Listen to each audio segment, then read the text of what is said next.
Long ago, when the world was divided between powerful kingdoms, there rose a man who dreamed not of ruling a city, nor even a country, but the entire known world.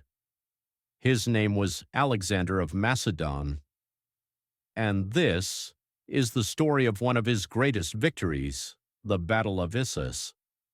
It was the autumn of 333 BC. Alexander had already crossed into Asia, defeating the Persians once at the Granicus River. But King Darius III was far from beaten. Gathering a massive army, Darius swore that this young Macedonian would be crushed. Alexander, leading about 40,000 men, moved south along the coast of modern-day Turkey. His soldiers were battle-hardened, their discipline unmatched. But news soon reached him.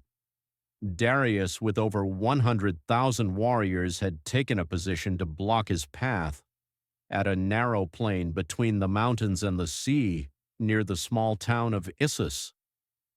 The battlefield was treacherous, a narrow strip of land with a river running across it.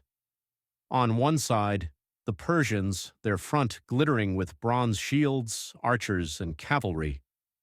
Behind them, the royal tent of Darius, adorned with gold and purple banners.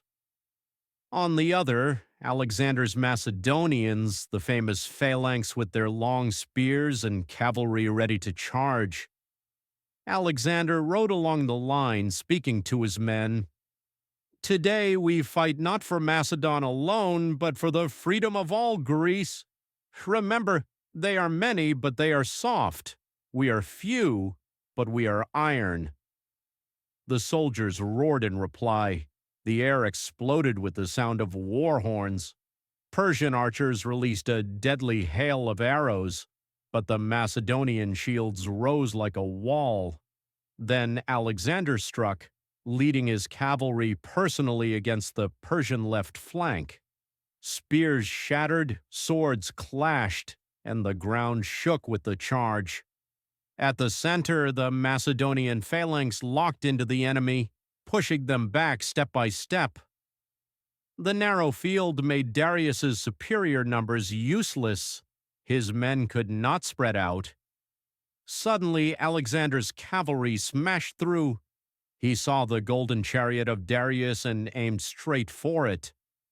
The Persian king, terrified, lost his nerve. He turned his horses and fled, leaving his army in chaos. Without their leader, the Persian soldiers broke ranks and ran. The Macedonians pursued relentlessly. Thousands were slain, and the royal camp, filled with treasures, food, and even Darius's family, fell into Alexander's hands. The victory at Issus was more than just a battle won. It shattered the myth of Persian invincibility. Alexander treated the captured family of Darius with unexpected kindness, ensuring their safety and honor, a move that won him both fear and respect across Asia. From that day, the world understood. Alexander was not merely a king. He was a force of nature sweeping across continents, unstoppable for now. This was only one chapter in a legend that would echo through the centuries. The young Macedonian had set his eyes on the greatest prize of all, the Persian capital itself, and nothing would stand in his way.